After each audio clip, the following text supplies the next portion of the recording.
What's up, guys? I want to respond to a quick to a Facebook post that Mike Liconia said. Now, Mike Liconia, one day ago, said on his Facebook, he said, if a person sees a one second, if a person sees a apparition, which means vision, you don't assume their grave is empty.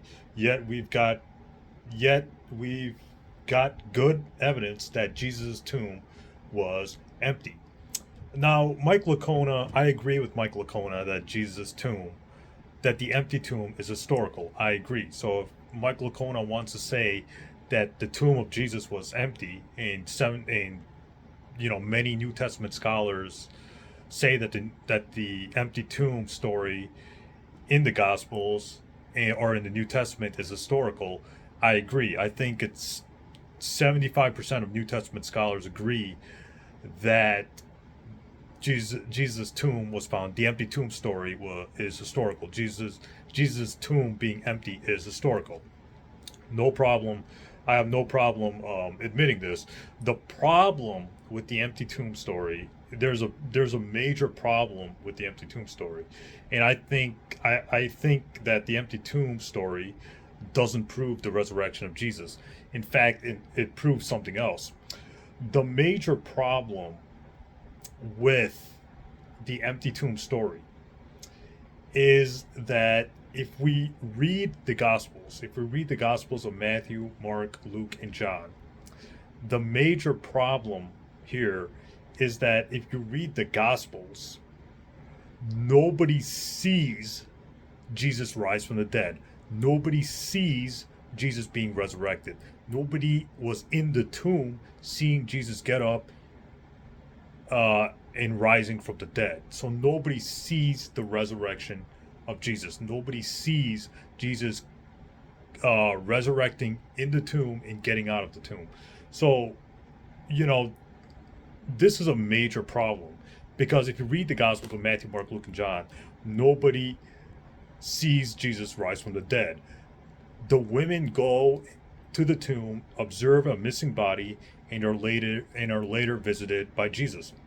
So, you know, so this is a major problem here. So this is why the empty tomb does not prove Jesus' resurrection. In fact, it proves something it proves something very different. It proves Jesus' assumption into heaven as opposed to resurrection. Assumption is somebody's body taken from the grave into heaven. You know, so that's the major thing, or that's the major problem with the empty tomb. It doesn't prove Jesus' resurrection. Because nobody sees Jesus rise from the dead. Nobody sees Jesus get resurrected. No one sees Jesus get resurrected and walk out of the tomb. And if we read the Gospel of Mark, uh, the man in white tells the women that Jesus is not here; he is risen. Notice how the word is risen and not resurrected. Also, if we read the ending of the Gospel of Mark, chapter 16, verses 9 to 16, that whole ending was not in the original Gospel of Mark. It was added on later on. So it's not in the original manuscript of the Gospel of Mark. It was added, I think, in the third century or the second century, way after the Gospel of Mark was written. Somebody tacked on the Gospel of Mark, chapter 16, verses 9 to 16, but it wasn't in the original Gospel of Mark, the original Greek manuscript of the Gospel of Mark. Somebody added a whole, section to the Greek New Testament, to the Greek Gospel of Mark. So that's the major problem. And if you read the Gospel of Mark, chapter 16, verse 12, it says that Jesus appeared in a different form. That means that Jesus was seen as a vision by the people, or by the people around him, and that in the Gospel of Mark, uh, you know, one second here. In the Gospel of Mark, it doesn't say how Jesus will be seen. It just says the angel just says, you know, go to Galilee where you'll see you'll see Jesus, but it doesn't say how he would be seen. So basically, if you read the Gospels of Matthew, Mark, Luke, and John, there seems to be an evolution, as to the resurrection story.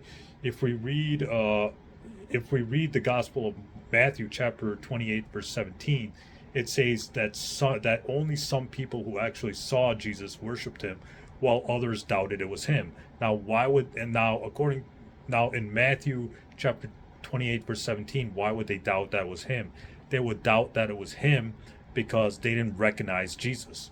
So this means that they weren't seeing a flesh and blood Jesus. They were seeing some kind of vision. If you read the Gospel of Luke, chapter 24, verse 16, it says that, the two men, Cleophas and Peter, did not recognize Jesus. So if you read the Gospel of Luke, chapter 24, verse 36 to 50, it says that, they didn't recognize Jesus, and Jesus was, appearing and disappearing. He was appearing to them and then he was disappearing to them. So this suggests that, the people doubted that they were seeing the real Jesus or some kind of physical Jesus in the Gospel of Matthew and the Gospel of Luke. So there's a lot of, if you read the Gospels of Matthew, Mark, if you read the ending, they all contradict themselves as to how Jesus was seen after his after the empty tomb story. So it could have been that Jesus was put in the tomb, he was raised from the tomb into heaven, and the women and the disciples, Peter, etc., saw some kind of vision of Jesus, after Jesus' ascension into heaven. So they didn't see the real flesh and blood Jesus, and Jesus ascended into heaven after they saw him. Jesus ascended into heaven, and then after he ascended to heaven, the disciples and the women probably had some kind of vision of Jesus. So that explains the empty tomb, and that explains the appearances of Jesus to the disciples after the empty tomb. So this is just my my thoughts or my 2 cents on the whole empty tomb story. Mike Liconia is correct if he says the empty tomb story is historical. I agree with him, and many New Testament scholars agree that that Jesus' tomb was found empty. The empty tomb is a historical fact. So I agree with him, but it doesn't prove the resurrection because number one, nobody sees Jesus rise from the dead, and number two, when Jesus is seen after the empty tomb, a lot of people didn't recognize him.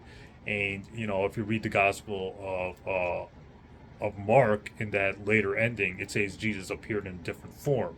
A different form means not the flesh and blood Jesus, but some kind of vision they were seeing.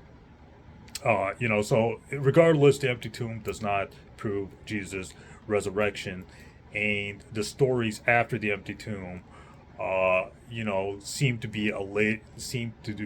be conveying later legendary developments, and they contradict themselves, and the people were not sure what they saw. People doubted it was Jesus, and Jesus appeared in a different form, and even Cleophas and Peter didn't recognize Jesus in the Gospel of Luke, and Jesus comes and vanishes. So all this supports a visionary appearance of Jesus after the empty tomb, as opposed to a physical Jesus, that ascends into heaven afterwards. So we have the empty tomb, we have the assumption of Jesus, then we have the empty tomb, then we have the appearances of Jesus, then we have Peter and the women seeing visionary appearances of Jesus. Stay tuned, more videos coming up.